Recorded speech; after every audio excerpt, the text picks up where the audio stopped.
Welcome to today's webinar featuring preparing for an electronic vehicle future. Is your county, is your municipality, is your school district ready to embrace the electronic vehicle future? With the rise in electronic vehicles on the road, there's an increased demand to build out the EV charging station infrastructure and public charging stations. This demand is coming from the federal government, the state government, and from electronic vehicle drivers. It also creates an opportunity for local governments, cities, counties, states, school districts to demonstrate their commitment to their communities and sustainability efforts. Installing EV charging stations also provide a valuable amenity to residents, can attract people to downtowns, to specific economic development areas in your communities. So we welcome you, and we're glad you're here with us today to explore what the building out that EV charging station infrastructure will look like, explore some New York funding opportunities and creative ways for counties and municipalities and school districts to access help. Before we continue, we have a few brief housekeeping announcements. Jeanette Stanziano, our Director of Education and Training. Jeanette. Thank you, Mark.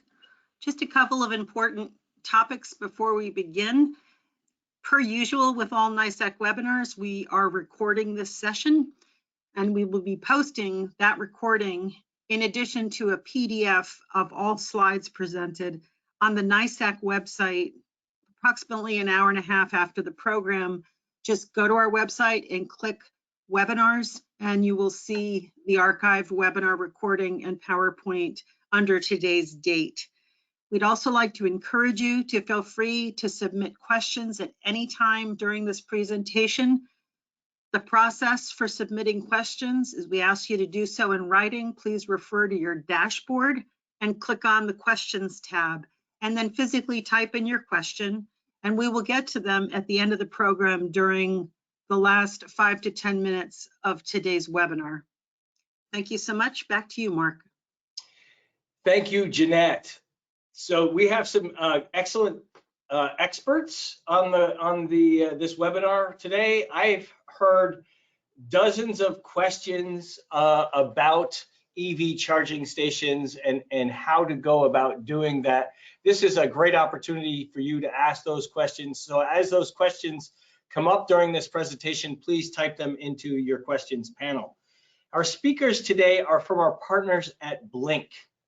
Blink is paving the way for EV adoption through the global deployment and operation of EV charging infrastructure. They design, manufacture, own, and operate EV charging stations across New York, across the US, and across the globe.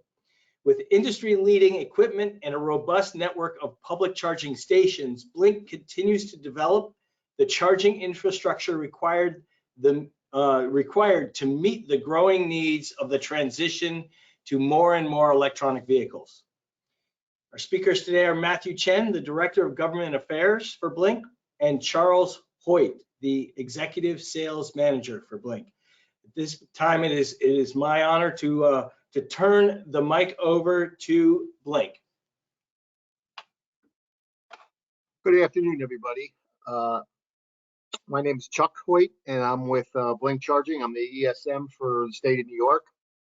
And we'd like to talk to you a little bit today about preparing for the future. And that's exactly right. That's what you're here for today. You're here to prepare for the future. EV vehicles and EV charging is coming. It's here, and it's going to continue. And whether you like it or not, you're not going to be able to stop it. It's just something that is going to take hold and is taking hold. And most federal, state, and local government agencies are on board. Automobile dealer OEMs are on board. So the future is definitely electric. And what we're doing here today is we're going to talk a little bit about where we are right now, the current state of the industry. And you'll see a little bit later, we're looking at anywhere from 30 to 50 new EV models a year, each model year. And you can tell just by the number of commercials that you watch on TV, almost every auto vehicle commercial is centered around an EV. So that's one of those things where, you know, the market's being driven by many different forces and many different facets. Then after, we'll talk a little bit about what I call EV 101, charging speeds, plug networks, models, et cetera, et cetera. And then we'll turn it over to Matt Chan, our Director of Governmental Affairs, and he'll take you through different incentive programs in New York State and throughout the federal government. And then we'll talk a little bit about equipment, specific chargers and what they're used for and why they're designed the way they are. And then we'll talk a little bit about our business models, how you can go about purchasing or having businesses in your counties purchase Blink equipment.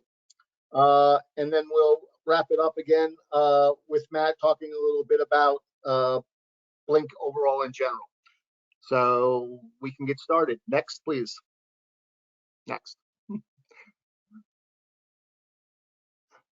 Okay, so we've been in business since 2009. We're a publicly traded company. We have 4 locations here in the United States. Our corporate headquarters is in Miami, Florida. We have a production facility in Tempe, Arizona, and a manufacturing facility in Bowie, Maryland. We also have 6 other locations worldwide, as you can see them there on the map. And now our location in Bowie, Maryland, just so you know us a little bit better, in the summer of last year, we purchased another EV charger supplier, SemaConnect. So they're now under the Blink umbrella, and we're merging those 2 companies now. And we have close to 69,000 chargers deployed worldwide, and we have over 500,000 members registered on our network, which makes us the 2nd largest private network in the world. Next. So the demand for electric vehicles is rising, and it's rising significantly. And it's very obvious.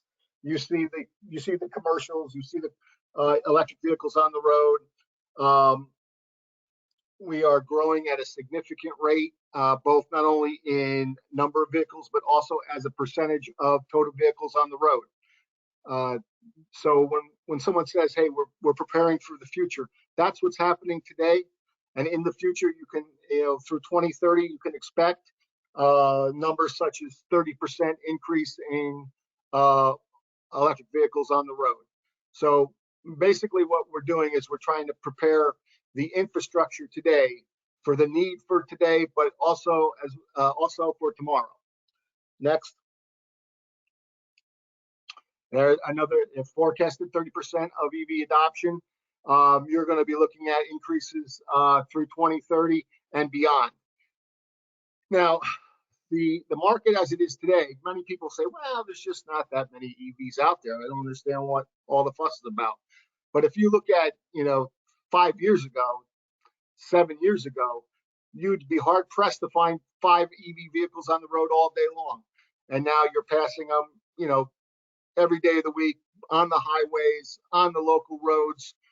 People are purchasing EVs. The prices are coming down somewhat. They're still not the most affordable vehicle on the road, but they're getting more and more affordable. And the demand is increasing because the federal and state governments are putting more and more money, and the utilities are putting more and more money into the programs to help people pay for these chargers. And Matt will talk more about that during his time. Thank you. One more. Go ahead. Next. One more. Thank you. So let's move right into some of the basics of EV charging. There are 3 basic levels of charging. Level 1 is your home charger. Your residential charger plugs into the wall. It can take overnight to charge your car. It's fine for, hey, I'm parked. My car's there all night long. I'm ready to go tomorrow. But it is very slow. But it's most affordable. Most of those units range around $400 to $500. and they don't really cost anything to install. You can put them in a 120-volt socket, and away you go. When you talk about commercial or public charging, you're talking about level 2 chargers, and they can be used at a variety of places: shopping malls, restaurants, apartment buildings, condos, pretty much anywhere where public charging can be done, where there's the ability to wait slightly. Your charging times are a little longer, not as long as the level 1s, but certainly not as fast as the DC chargers, as we're talking about in a minute. There's 2 basic ports for the level 2 chargers. It's what they call a universal charging head charging port, a J1772, or the Tesla. Tesla owners absolutely know that when they go to a public charger, they're going to need an adapter. They use most of those chargers unless it's a Tesla charger. So they purchase those adapters online, and they run about $50, $75 on Amazon. They know it. If you can afford a Tesla, you can afford the adapter. So no difficulty there. The charging times, and I want to be somewhat clear about charging times. Charging times are affected by a multitude of variables. Some being the size of the battery, the current charge level of the battery, the condition of the battery, the condition of the charger, and then there's environmental aspects such as temperature, humidity, location, et cetera, et cetera, et cetera. So we typically try to give you the best average that we can when we're talking about charging times. And again, you'll see there it says 48 hours to 100%. Most charging aficionados will say that you want to charge between 20% and 80%. A couple reasons for that. It's better for battery life. It's the quickest time during the charge cycle that the battery will charge. And you don't really want to see batteries go below 20% because you run the risk of running out of charge. And if you have to charge over 80%, which in some periods, sometimes you will want to if you're going on a long trip or whatever, but for normal day-to-day usage, you want to charge to about 80%. And that typically will take, somewhere in the neighborhood of 2 to 6 hours. And I give you such a wide range because of the different amperages and sizes of chargers that are available. So let's go move from the level 2s onto the level 3s, and that's what are known as the superchargers, the DC chargers that you'll see at the rest stops and you see at many large shopping malls. That's typically their operation. They do run on 480 volt power, so it's a little bit more of an installation challenge, but in most cases it can be handled either through having the power available or using transformers or other types of equipment to provide the appropriate voltage for the chargers to operate. They have 3 ports, as you can see. CCS Combo 1 is the most popular. Again, Tesla Supercharger is the proprietary plug, and the plug in the middle, the CHAdeMO, is typically a plug that's not really being used any longer. It's moving into obsolescence because of the fact that the only thing that vehicle I know that's using it anymore is the Nissan Leaf, and I don't even know if they're on the newer models they're using it.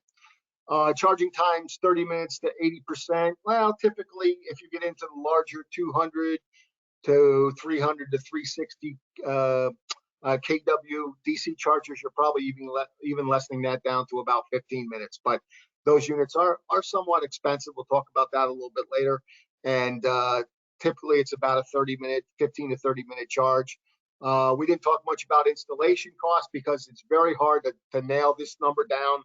Each site is different, but if you're looking at incentive programs, they typically allow for a level 2 anywhere up to about $15,000 for a dual port charger installed on a pedestal in between 2 parking spots with typically what I'll call easy installation, meaning you don't have to go through a lot of asphalt or concrete things of that nature. The trenching there makes a big difference. The power requirements make a big difference.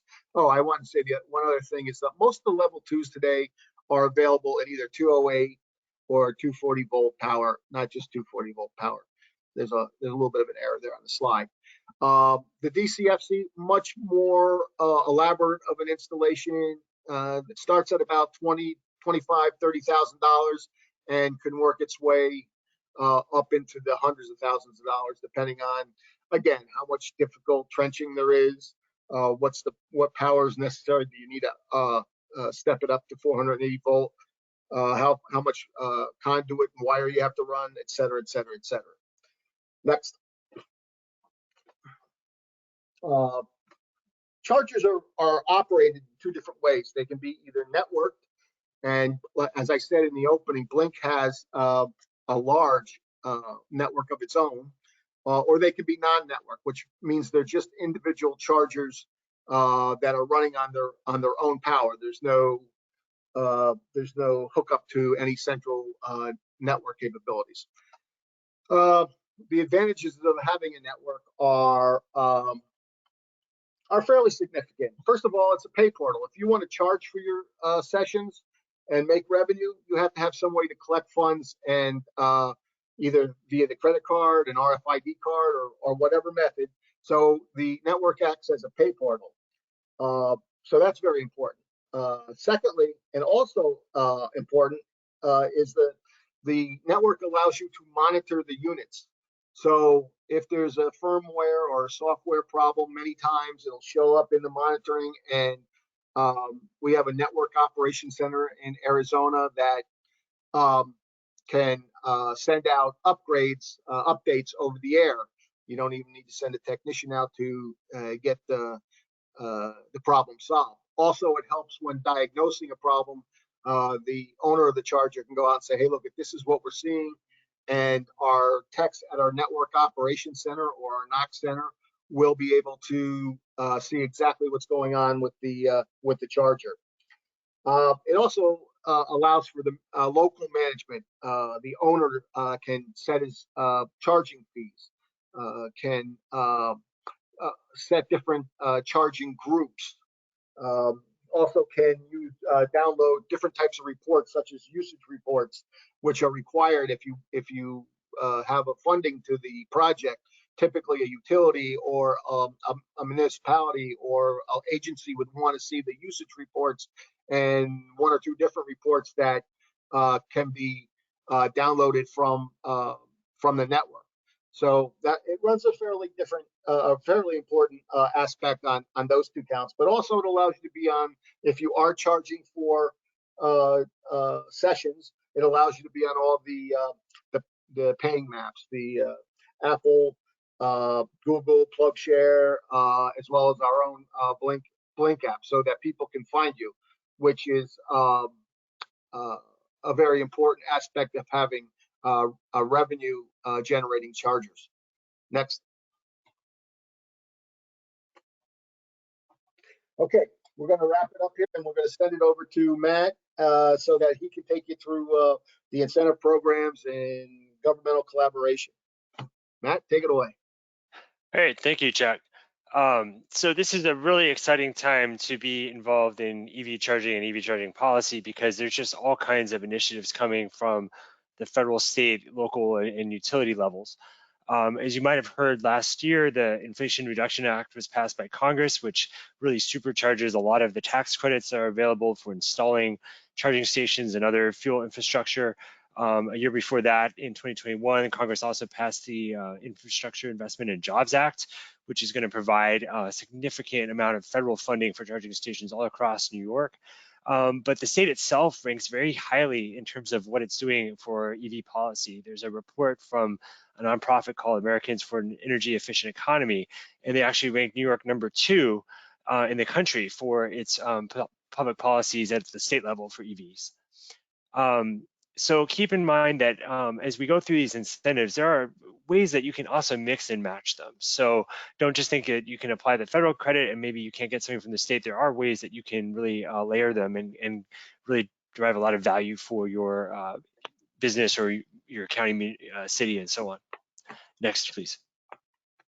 So starting at the federal level, so again, the federal government passed a bill that will provide $5 billion for a national network of EV charging stations. And these, going back to what Chuck was saying, are going to be for what we call level 3 or DC fast charging stations.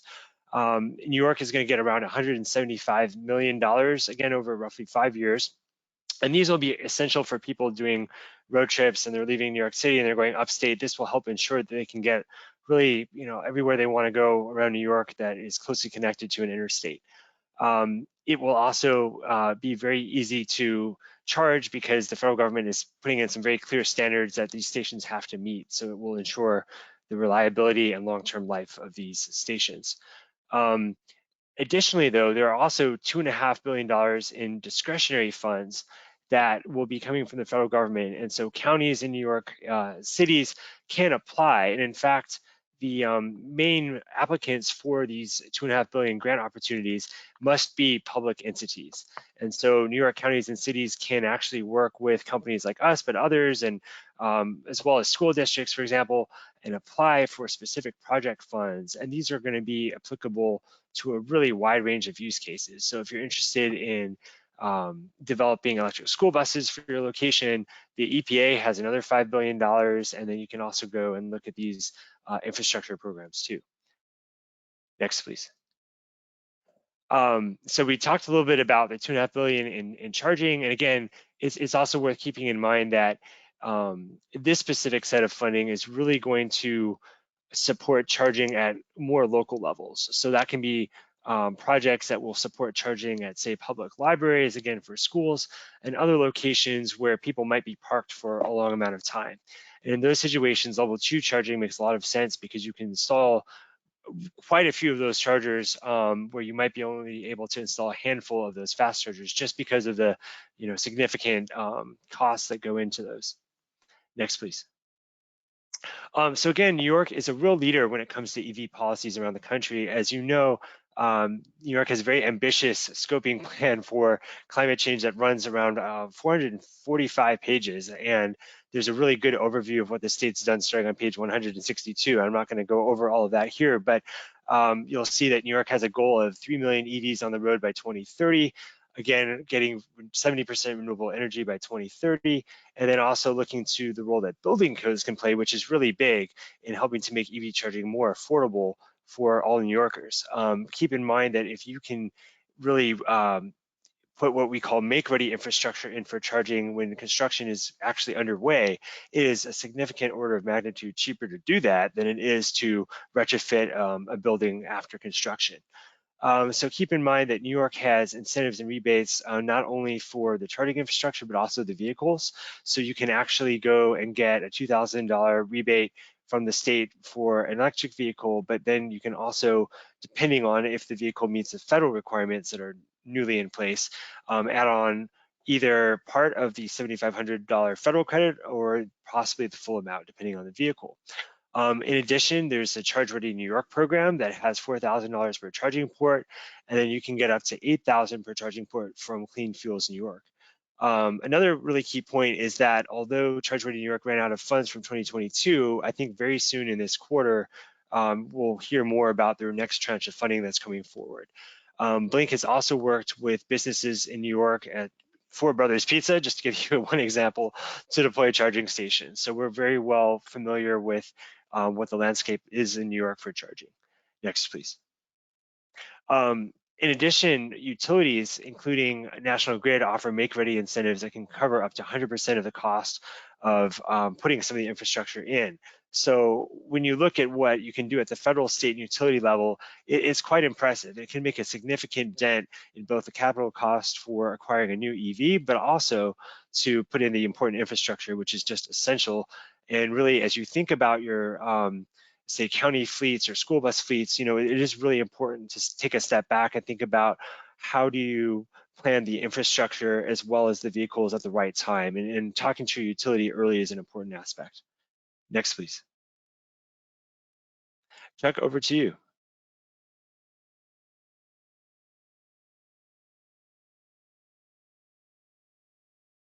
Next, please. Sorry, muted myself. Next. Hello? There we go. Next. Okay, so let's talk a little bit about product.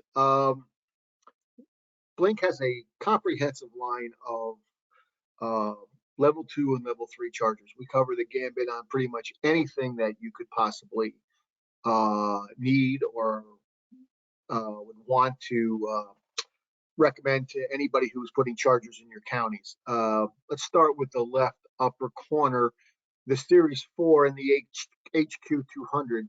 Those are actually residential chargers that are still level 2 chargers. They don't fall down into that level 1 category. And they do have a few amenities on them that other level 1 chargers don't have, such as they work with Amazon or Google. They can be hardwired or they can be plugged into a NEMA 1450 outlet. They charge in about 8 hours, 6 to 8 hours, as opposed to having to charge overnight. So for someone who's looking for commercial type charging at their home for a reasonable amount of money, they tend to run around anywhere from $600 to $700 a piece.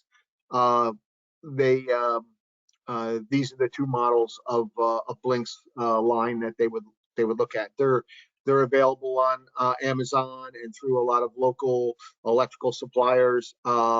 Typically, unless they're bought in some kind of large quantity, they aren't bought from Blink Direct. They're bought through distribution. The next charger over is our MQ200, which is typically wall mounted, but it can be also pedestal mounted.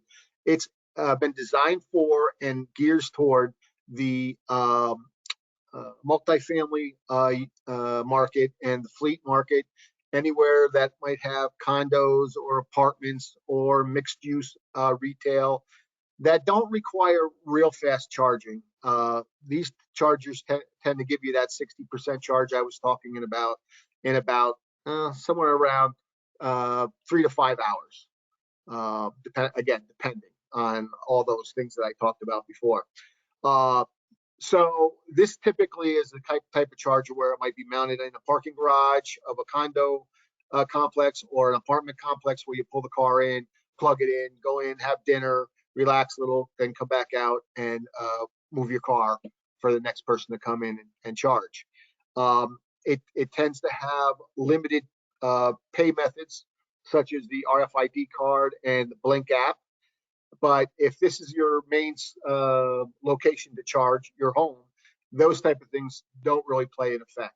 And as we know, even though we talk about all these public chargers, as we know, 85% of the charging that's done in this country is done at the person's home, not out in public. So what we're trying to do is make available both home charging, residential charging, or public charging where people are passing through, whether it be on a trip or for work or a commute or whatever.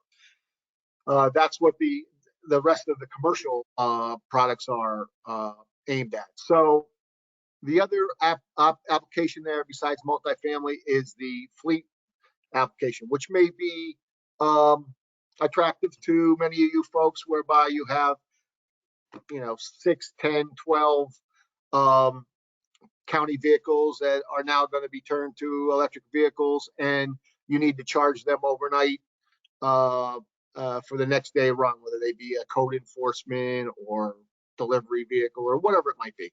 This is the type of vehicle or this is the type of charger you like to have specified in on your project. It's very affordable. You can purchase a quantity of them, and it doesn't have all the niceties that some of the larger chargers have, but it charges the fleet vehicle, it charges the home vehicle at home, and it works out very nicely in that regard. Next, over to the right, we have what we call our IQ200, which is our flagship product. It's our 80 amp 19.2 AC level 2 charger. You see it in a dual configuration with what we call cable management, so that the cables don't hit the ground. It's not necessary. Cable management is not necessary, but it's a really nice feature to have, especially on public chargers. As you can see the two chargers on the pedestal look slightly different. One is what we call an advanced unit, and that's the one that says Blink on it. And the other one is a smart unit. And we have designed this very unique feature of our station so that we can control cost for you folks a little bit and still be able to give you all the fastest level 2 charging that's available on the market. You pay for both of the charging sessions on that unit that says Blink. And the chargers are numbered, charger 1, charger 2, and that when you initiate the charge cycle, it'll ask you what charger are you on, and you just hit the little 2, and boom, away you go. So all the controls, all the paying, everything that's being done at the station is operated by what we call the advanced unit, or the unit that you pay at. The other unit goes along and is smart. We call it smart because it knows it has to operate off the other control unit. The IQ200 has been the Blink flagship product since it's started in business. We still sell it today. It is the fastest level 2 charger on the market. Again, it's 80 amps, 19.2 kilowatt hours, and it can deliver a charge at 80 amps, a 60% full charge, anywhere from about an hour and 45 minutes to 2 hours and 15 minutes. So it's quite a fast unit. If we slide over, I was mentioning that we purchased the company Sema Connect in the summer of last year. These two units, the Series 7 and the Series 8, are Sema products, but now being branded Blink because they are a Blink company. And the Series 7 is a same type of unit that the MQ200 is. It's a 48 amp or 80 amp unit that has dual ports coming off of one charger. That's the flexible feature about this unit, which makes it nice in certain situations. A fleet application with, I don't know, let's say 100 vehicles. This would definitely be something that would be recommended in that kind of application.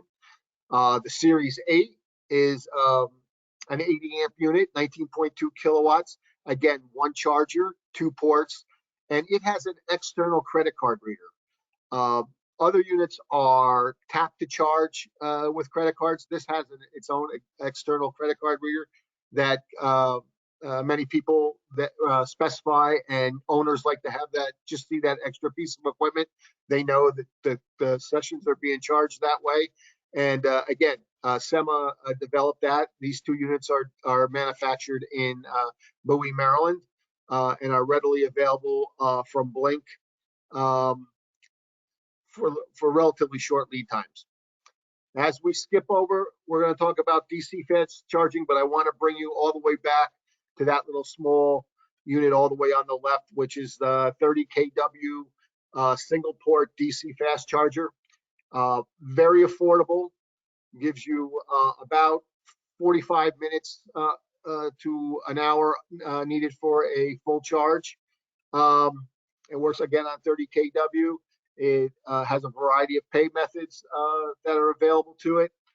It's the smallest of the DC fast chargers, and it sells for about $16,000, which, when we start talking about DC charging, is fairly reasonable.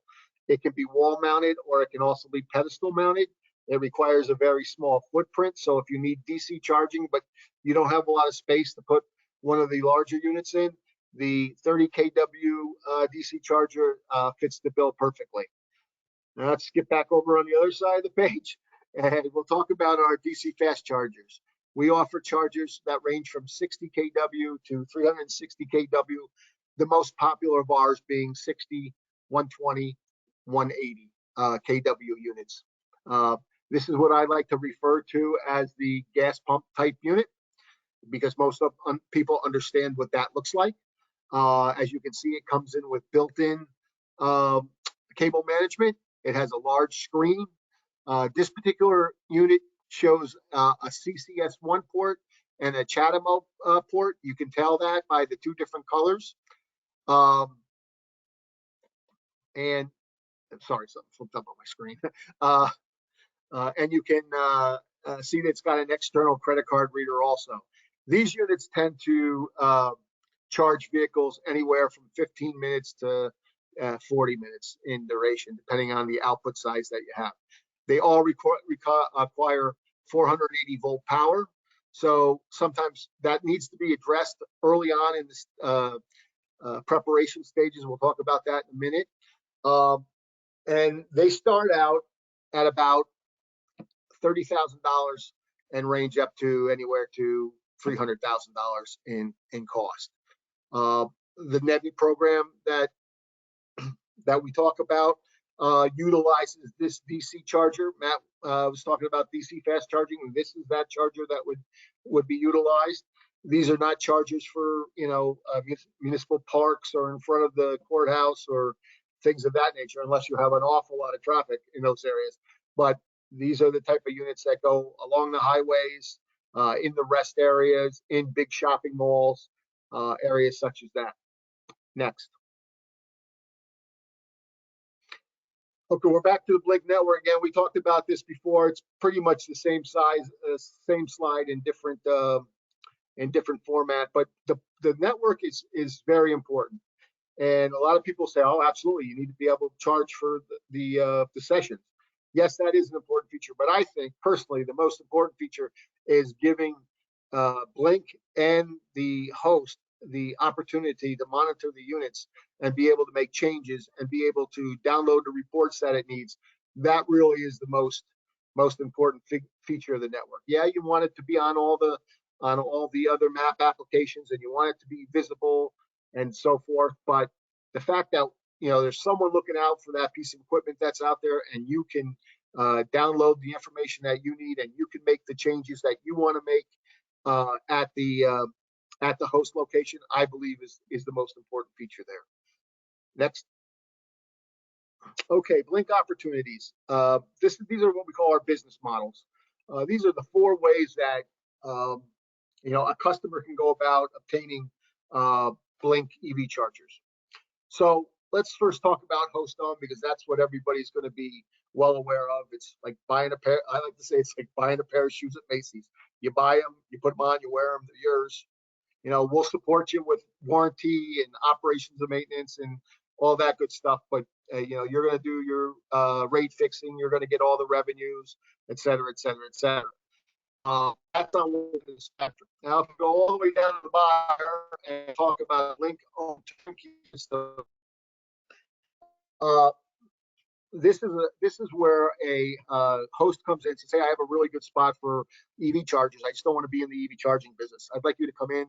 I don't really need to make money off of it. If I get a little bit of something, that would be great. That's all we want to have out of our charging units. So Blink will come in. They'll evaluate the location based on ROI return, ROI. And if it passes the litmus test, Blink will go in and put in the units.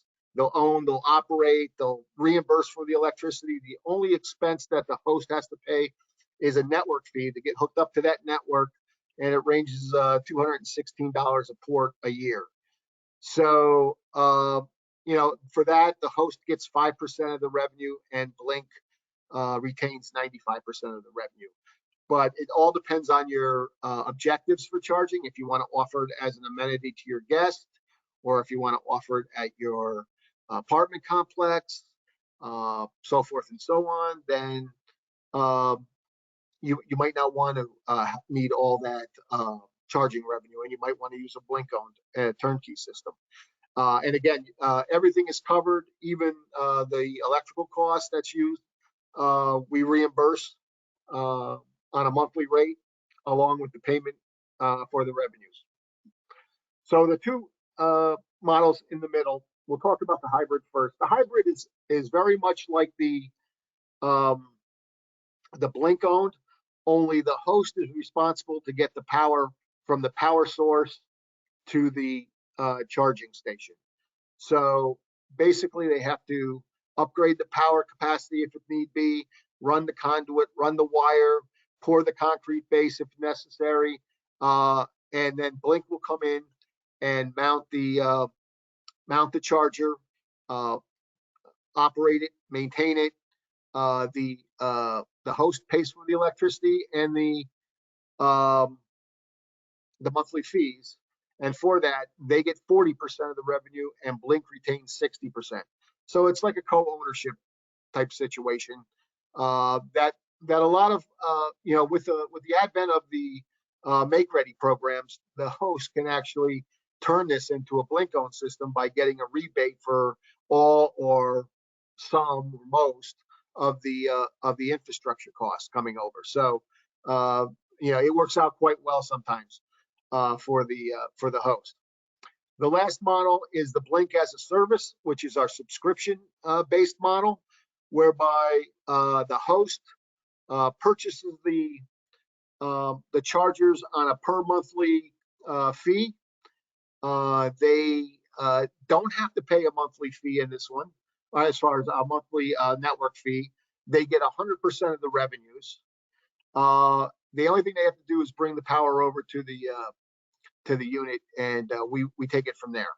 So pretty much everything's done for them. They pay one set fee. It can range anywhere from $100 to $200 basically for either a single or a double unit, a dual unit. And it's paid over the course of 5 or 7 years. And at that point, Blink will negotiate with the owner and typically will up them for another 5 years or so, all based on how the charger is performing. So it's a pretty nice little a deal for both the host and Blink, and many people decide to go with that program just because of the little bit of niceties there. You're going to get 100% of the revenue. You don't have to pay the annual network fee, and you pay a relatively low monthly fee. Next.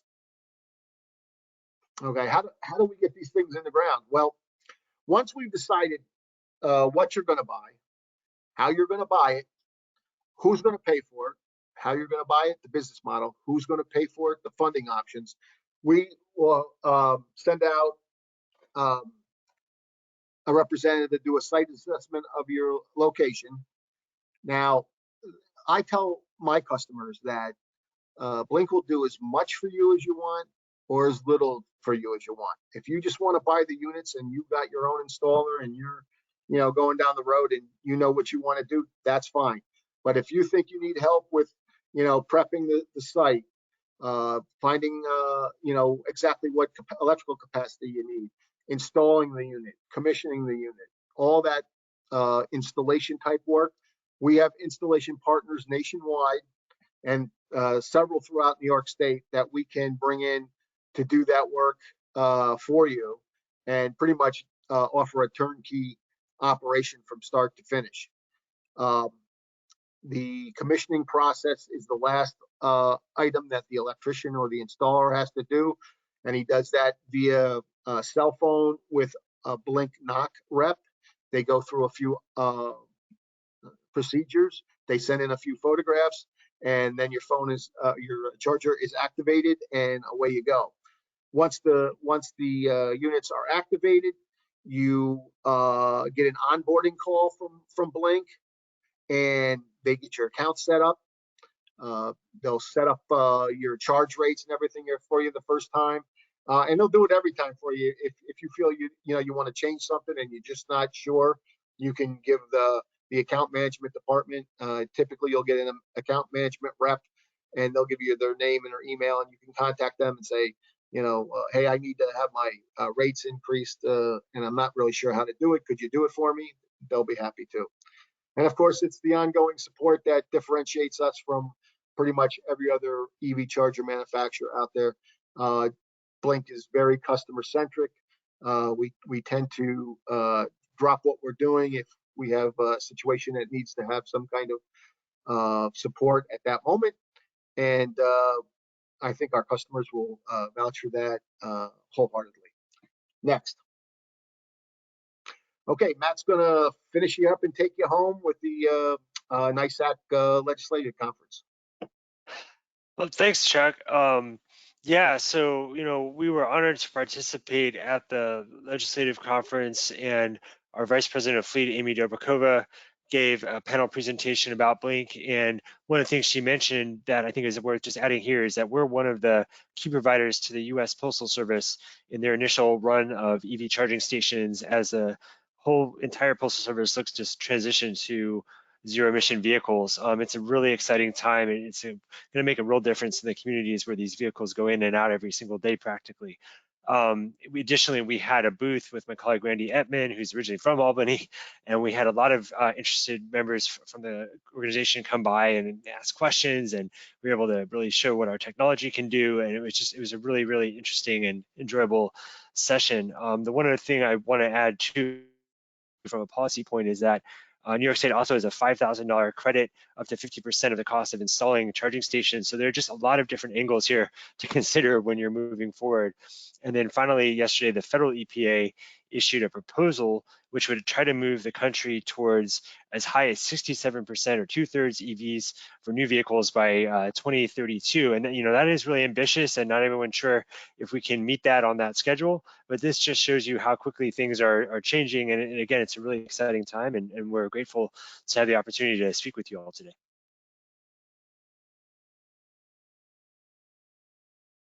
Well, thank you very much. I've got a handful of questions here that have come in, but before I even begin to ask those questions, again, this is Mark Levine at the New York State Association of Counties. Before I begin to ask the questions that have come in, I just want to remind everybody that's on the call, now's a really good time to ask any of these experts or either of these experts a question that you may have for your municipality, your school district, your county, so go ahead and get those questions in. The first question that came in, Chuck, for you, you mentioned that there's an adapter available for Tesla vehicles to use one of your stations. For the opposite, is there a non-Tesla, an adapter for non-Teslas so they can use a Tesla charger? Wow. Are you aware of that? I don't know. I've never been asked that question before.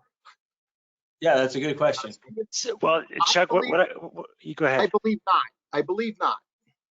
Matt, do you have something on that, Matt?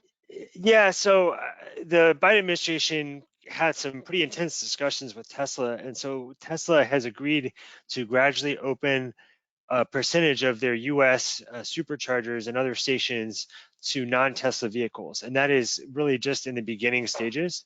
So over time, yeah, I think there will need to be an adapter available to non-Tesla vehicles, and that will make them eligible for some of the federal funding opportunities that are out there too. Great, thank you, thank you. Is network and non-network the same as open standard equipment and closed standard equipment? No. Networking means you're on a specific network and things are happening, but you could be on the open protocol and still be networked. Okay. This is basically that the non-network unit has no interface to anything, to any network. It's still manufactured to be on the open protocol because they're not going to change that much around. But basically, that unit is there to charge a car there. It has no pay portal. It has plug and charge. You plug the unit in and it charges. That's it. So if you were to mount it to the outside of a building and it wasn't behind a fence or in a, where someone couldn't get to it, the public could drive up and just plug in and charge away. Okay, great. We got some questions coming in, so thank you very much, everyone. For a large fleet like we have in our county, could we have a network of several dozen level 1 or 2 chargers for our county vehicles? Most of them sit for hours or even days at a time and do not have to drive more than 100 miles per day too often. So having them all plugged in at 5 to 25 miles per hour would be better than having a few of them plugged in at level 3 speeds. So the question is, large fleet, would it make most sense to have several level 1 and 2 chargers for their county vehicles? Okay, my thinking here on that is that level 1 chargers are basically designed for the home, for single usage. I would think that perhaps a solution to that would be to use the HQ200, which is a home residential charger, but it's a level 2 charger, not a level 1 charger. It is actually a commercial charger. It's made to commercial standards. You could use a level 2 HQ200. You could drive your cost down pretty much 50% of what an MQ200 would be. And, that would charge, probably you're looking at 6 to 8 hours as opposed to, 12 hours, 15 hours. So if you wanted to do two cars a night, if there's some way that could be worked out, it could happen. And you're not talking that much difference between the cost of a HQ200 and a level 1 charger. Plus the fact the level 1 chargers have some inherent problems with them. First of all, there's no real charger to it, so it can get thrown on the ground. It can get run. It's easier to run over it. It can be stepped on. It can find its way into trunks and in the back of vehicles and mysteriously leave. So anything that could be mounted would be more advisable as far as I'm concerned. But I think you could probably get away with an HQ200 if you're really trying to cut down cost and you really did, you had the extra time to charge. Great, thank you. Are the Blink systems on state OGS purchasing contract? Are you guys on the OGS contract? Matt? So that's one where we can get back to you on. I know we're in the process of getting on to, I think, this cooperative purchasing contract for the state, which should be pretty soon. But yeah, we're happy to follow up with you specifically on OGS. Okay, with that statement too from Matt, I just wanted to, if you have questions that aren't answered here or you need some follow-up, you have Chuck's email here on this last slide. So he's available for any additional follow-up. Next question, can you speak to the April deadlines for EV charging installation? That I'm not sure about, but are you either one of you aware of some April deadlines for EV charging installation? I'm not, unless is it to a specific industry or to a program, or if whoever had that question could send that in. It sounds like he's trying to, the author's trying to say, for this program, there was a deadline of April 1st. Do you know anything about that? But I don't know anything in general that would be an April 1st deadline. I know this is from Amy Daly. I know, Amy, there was some deadlines for some information for NYSERDA or DEC. I'm not sure that was a funding deadline, but you can follow up with me, M. Levine at NYSAC.org, and we can get an answer to that question, Amy. Mark? Yes. You just triggered something in my brain. There was a program by NYSERDA that they were doing disadvantage zones. You had to have one charger in a disadvantage zone, one in downtown urban areas, and then one within 12 miles, I believe. And the deadline was March 31st for the application. Okay. That's the only but I remember that we were trying to get some last minute, and that was for DC fast chargers. Okay, so that sounds like, all right, that deadline is come and gone, but there are other funding and grant program opportunities through the federal and state government. The DEC has a zero emission vehicle infrastructure grant program, which we will actually put a one pager on the webinar page of our website when we post this video. So we'll have the slides up, a link to the video, and we will also include the DEC's one pager on how to access their infrastructure grant program. We have a question, and I've heard this question before. How is the performance in cold weather? So performance of the EV or the performance of the charger, does that change in cold weather? Because boy, it can get cold sometimes in upstate New York. Yeah, it can change. The temperature does affect it. Usually it's the warm weather that's more of because it's a higher humidity, it's more of a bug towards the charger than the cold weather. They're kind of like animals in that regard, where they tend to like the colder weather better than they like the warmer weather. But any extreme weather, can play can play a little havoc on the charging times. So, again, if you stay within that 20 to 80%, that is the most optimal range to charge into. So, that's why it's so recommended by EV charger manufacturers, OEMs, and different agencies that are involved with EV chargers. Great, thanks. Thanks for hanging in there, and thanks for your patience.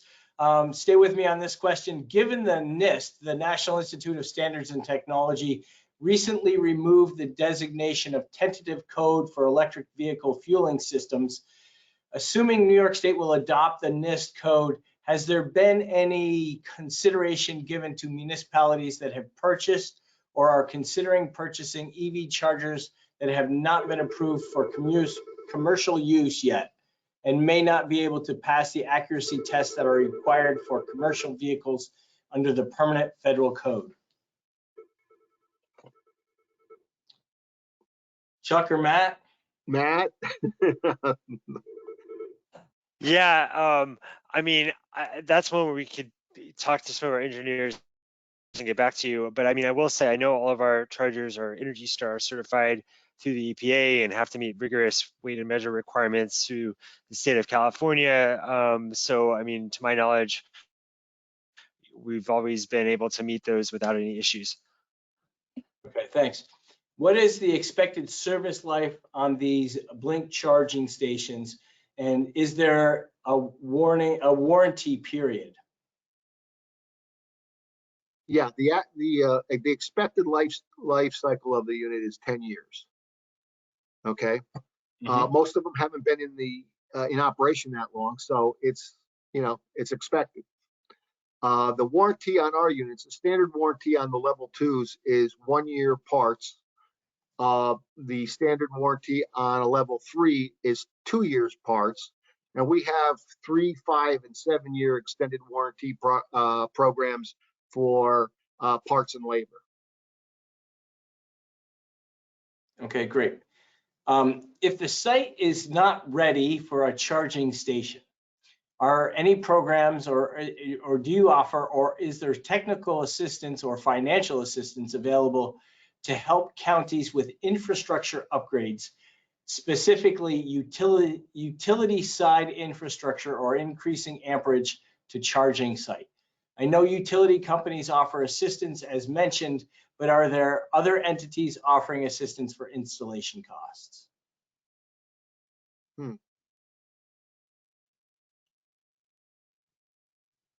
Well, I mean, you have the tax credits that are based on total project cost. So there is some assistance there. I don't know of any other. I mean, the utilities are typically the people that offer those make-ready programs. If maybe Matt has something more to that. Thanks, Chuck. Can you just repeat the question from the top again, please?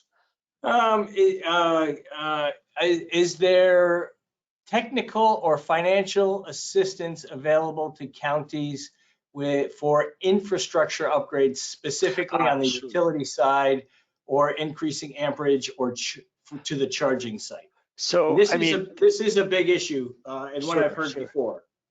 Sure. So I mean, definitely a couple of thoughts there. I mean, right now, I know the Federal Joint Office, which provides really robust technical assistance from our national labs, has been advising states on implementing the federal NEVI program and others like it. But I think as those really get well underway, they are going to look to sort of state levels of government where counties can approach them with questions. But, again, going to your local utility is really kind of the initial starting point, because it's just crucial to get the right kind of planning done before you go out with a project, because they need to know what kind of future loads are going to be hitting their way. And as you look at electrifying fleets, that's truly essential. So I've got a follow up on that I had written down. Does your team, or do you have one of your packages or whatever, include somebody from your team or your partners? Are they able to interact with utilities on behalf of the county, or help that process during the planning process for building out the infrastructure? Well, I can speak for here in New York State, and I can also speak for most of New England because my installation partners work throughout New England. Um, yes, we will assist in the application preparation, filling in all the technical data and all the things that maybe the county wouldn't have at their fingertips. We will go out and do a site visit. We will make recommendations. We'll do a plan. We'll do a line drawing. It won't be, engineered drawings, but it will be something that can be submitted to the utility to get a make-ready grant or rebate. And we can take it, like I said, we'll do as much for you or as little for you as need be. And I would like to say, because I know some of our competitors out there can charge anywhere from $500 to $2,500 for that service. Blink and their installation partners do it free of charge. Thank you very much. And on that, it is 3:03, and we appreciate your expertise and want to thank Matt Chen, the Director of Government Affairs for Blink Charging, and Chuck Hoyt, the Executive Sales Manager for Blink Charging, for being our panelists today. And I want to thank you all for attending today's webinar. Follow-ups can either go to NISAC or to choit@blinkcharging.com. Thank you and have a good rest of the day.